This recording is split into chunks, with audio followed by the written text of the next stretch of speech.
To another feature story now, and one is on the way up, the other is on the way back. Two Australian cyclists with two very different stories are competing at the World Cup in Melbourne this weekend.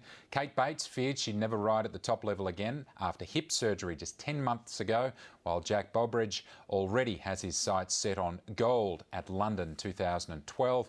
They spoke to Amy Bainbridge.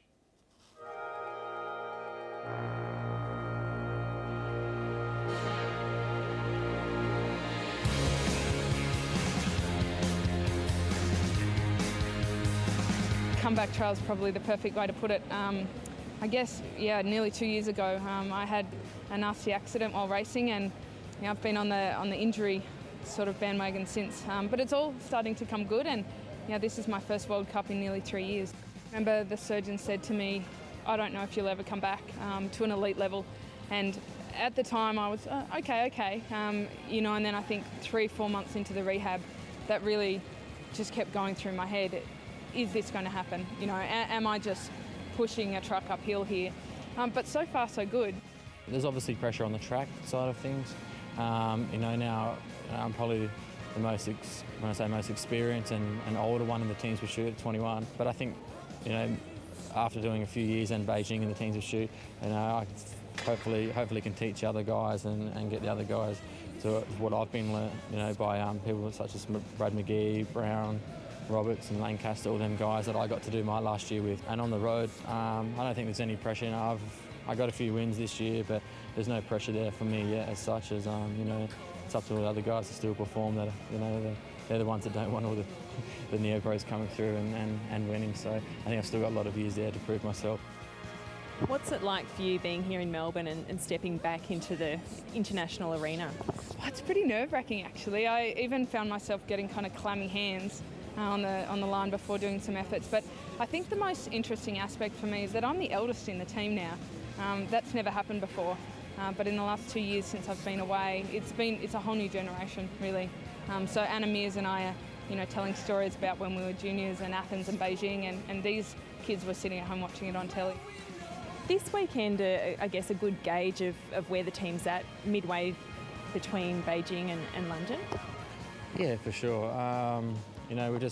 We've come out from the past few years with a slow build-up now within the team, and just getting the guys together and the program's growing and growing every year now, which is fantastic, and more funding, which is really helping. Just come out of a 2-week camp and rode the last weekend, and the times we're doing already at the start of the year are quite good. The rivalry, everyone's talking about it between Britain and Australia, not just on the cricket field. What's your assessment of it? I think there's always been a rivalry between Great Britain and Australia. No, it's good. It keeps both of us motivated, them as well as us. And, we're always chasing each other and want to know what each other are doing and whatnot. But at the end of the day, it's it come down like this year at the Worlds, it come down to point one. So we all know we've got to keep going and going hard and strong. I think on a very personal level, it's a big rivalry, and it always has been like that, and I think it will continue to be like that until London. You're an Adelaide boy, so the Tour Down Under, of course, is coming up in January, and Lance Armstrong's riding his farewell race. How does it?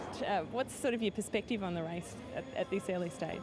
Down under every year gets bigger and bigger, and there's always something that happens that that shocks everyone, and it's the atmosphere that Mike Turner puts on there is unreal. There's not a dull moment. So I think and this year is going to be even bigger and better. There's more guys coming, bigger guys. So, and definitely with Lance's last race outside of America, I think it's going to be really, once again, bigger and better, because I think everyone will get a bigger crowd to come and watch his farewell race. If it gets bigger than what it was last year, it's going to be, massive. Got a World Championship under your belt. What are your hopes for the next phase of your career? What do you want to achieve? That's a good question, because I thought about that an awful lot, when I was hobbling around and trying to think, am I coming back, and if so, what for?